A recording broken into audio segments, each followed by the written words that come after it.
Ahead on Hometown this morning, authorities are searching a person of interest this morning in a murder that happened outside an Atchison, Kansas gas station. How a Missouri program is helping food stamp recipients get back on their feet and find higher paying jobs. Good morning from KQTV St. Joseph. You're watching KQ2's Hometown This Morning.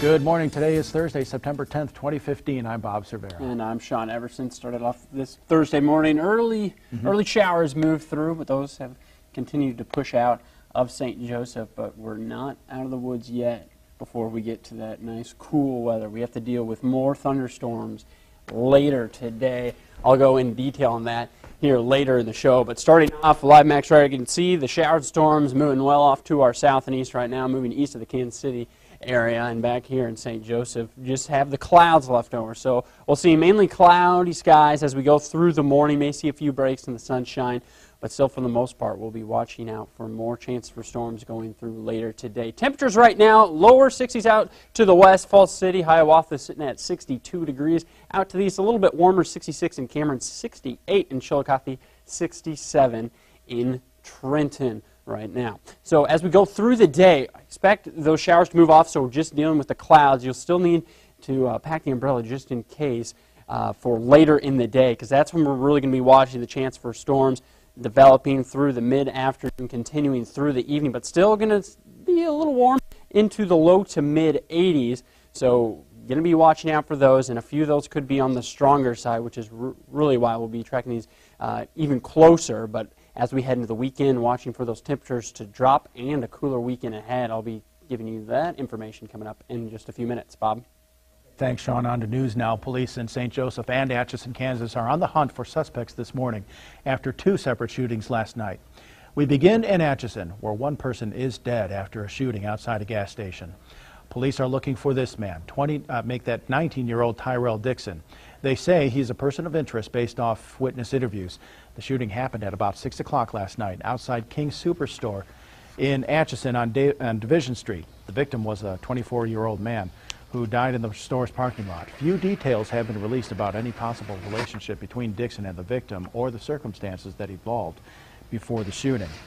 While police continue to look for 19-year-old Tyrell Dixon, we're joined now on the phone with Brian Hagan. He's with our reporting partner, KAIR Care Radio News. What's the latest, Brian? Well, the latest this morning is we do now know who the victim is. Of course, as of last night, police were simply identifying him as a 24-year-old Atchison resident. We do know that he is Winston Downing. Again, his name is Winston Downing. Just last night, I had a chance to talk to some of his family members, and they say that Winston was one of the nicest people you would ever meet. They said he just had a likable personality, always a big smile, riding his moped around town, and they just cannot believe that he is dead in this shooting. And exactly why it happened, no one knows. I know speculation that I've talked to some family members say there may have been some sort of an altercation between this suspect, of course, this Dixon individual, 19 years old, and maybe another family member, but nobody knows for sure. Authorities sure aren't confirming anything like that for a motive as of yet. Is anybody talking yet, Brian, about the two possibly knowing each other, the shooter and the victim? I have heard some speculation on that. I have heard speculation from some who knew the victim, Winston Downing. Like I said, they said there may have been some contact between the suspect and like another family member. Exactly what that contact is, that remains way up in the air right now. Nothing official on that as of this time. All right, Brian, what's the mood in Atchison right now after this shooting? I'll tell you, the mood is just, it's a shocked mood. I talked to individuals last night that really don't even have any connection to the victim. You know, they're saying they just want to hug their kids. I talked to one person who lives in Holton, Kansas, who's originally from Atchison. You know, she said she wants to be here with the rest of her family and just wrap her arms around them because you just can't believe something this shocking, you know, in broad daylight outside of a well-populated area in town can happen. And it just goes to show, and it really creates that sense of fear of just how quickly something like this can take hold of a community.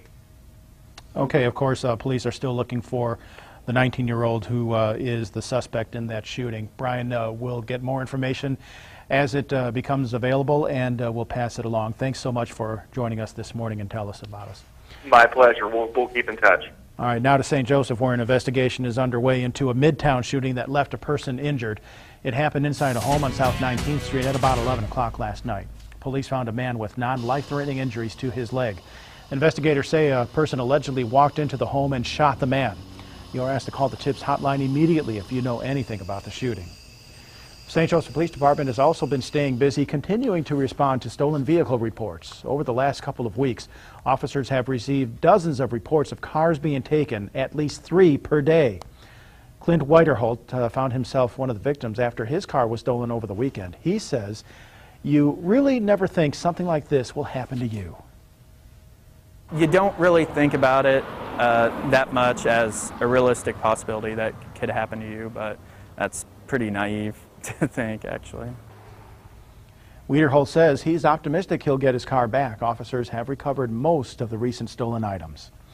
A recent case of vandalism at Hall Elementary in St. Joseph has been handed over to the juvenile court system. Juvenile officers are now looking